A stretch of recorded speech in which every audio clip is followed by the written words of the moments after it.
قرآن کریم کی آیت کریمہ نازل ہوئی،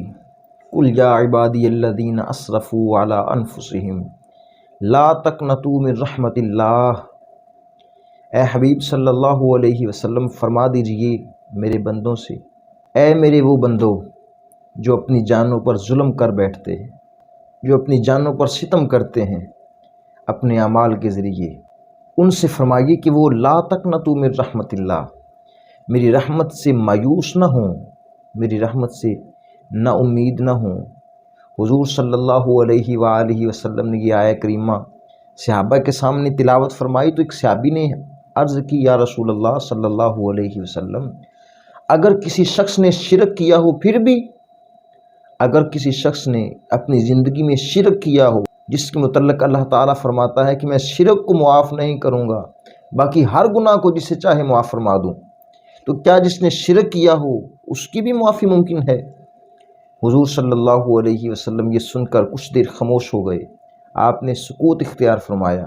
اور پھر آپ علیہ السلام نے فرمایا، ہاں جس نے شرک کیا ہو اسے بھی، جس نے شرک کیا ہو اسے بھی، جس نے شرک کیا ہو اسے بھی۔ ثلاث مرات، 3 دفعہ حضور صلی اللہ علیہ وسلم نے یہ الفاظ دہرائے کہ جس نے شرک کیا ہو وہ بھی اگر اللہ کے حضور پیش ہو کر توبہ کر لے، استغفار کر لے اور مؤمن ہو جائے، اللہ تعالیٰ اس سے بھی بخش دے گا۔ حضرت وحشی بن حرب رضی اللہ تعالیٰ عنہ، ان کے متعلق آپ جانتے ہوں گے، آپ وہ صحابی ہیں جنہیں اللہ تعالیٰ نے غزوہ احد کے بعد ایمان کی دولت سے نوازا، بلکہ آپ فتح مکہ کے دن مسلمان ہوئے، لیکن اس سے پہلے آپ نے جناب سیدنا حمزہ رضی اللہ عنہ آپ کو غزوہ احد میں شہید کیا تھا، اور حضرت حمزہ کی شہادت کا حضور صلی اللہ علیہ وسلم کو اتنا صدمہ ہوا کہ جو ناقابل بیان ہے۔ تو حضور صلی اللہ علیہ وآلہ وسلم کی جب صحبت سے یہ سرفراز ہوئے، اللہ تعالیٰ نے دولت ایمان سے نواز دیا، تو ایک دن مجلس محبوب میں تشریف فرما تھے کہ عرض کرنے لگے، یا رسول اللہ صلی اللہ علیہ وآلہ وسلم،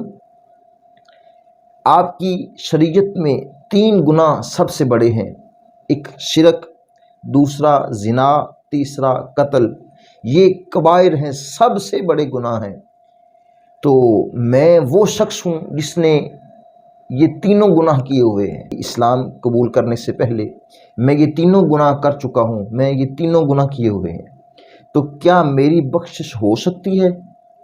کیا میں قابل معافی ہوں؟ حضور صلی اللہ علیہ وآلہ وسلم نے فرمایا، قرآن کریم کی آیت تلاوت فرمائی، فرمایا کہ وَمَن تَابَ وَآمَنَ وَعَمِلَ عَمَلًا صَالِحًا فَأُولَٰئِکَ يُبَدِّلُ اللَّهُ سَیِّئَاتِہِمْ حَسَنَات وَکَانَ اللَّهُ غَفُورًا رَحِیمًا۔ اللہ تعالیٰ فرماتا ہے کہ جو شخص توبہ کرے اور ایمان لے آئے اور عمل صالح کرے،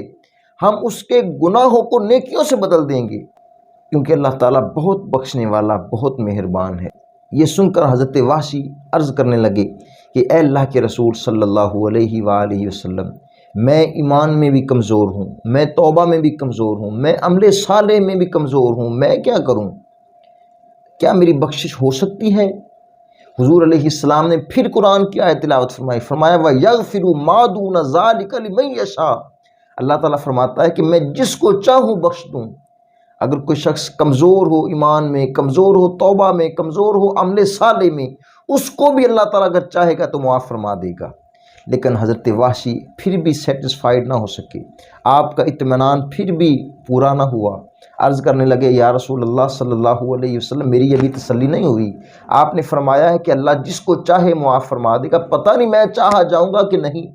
میری طرف اللہ کی نظر رحمت ہوگی یا نہیں، ابھی تک میری تسلی نہیں ہوئی۔ تو پھر حضور صلی اللہ علیہ وسلم نے وہ آیت تلاوت فرمائی، ارشاد فرمایا، یا عبادی الذین اسرفوا علی انفسہم لا تقنطوا من رحمت اللہ۔ اللہ تعالیٰ فرماتا ہے کہ اے میرے بندو جو اپنی جانوں پر ظلم کر بیٹھے ہو، میری رحمت سے نا امید مت ہونا، مایوس مت ہونا۔ جب یہ آیت حضور علیہ السلام نے تلاوت فرمائی تو حضرت وحش بن حرب وجد میں آ گئے، جھومنے لگے اور کہنے لگے، یا رسول اللہ میرے لیے یہ کافی ہے، یہ میرے لیے کافی ہے، اے اللہ کے حبیب یہ میرے لیے کافی ہے۔ اللہ تعالیٰ کی اتنی رحمت ہے اس امت کے اوپر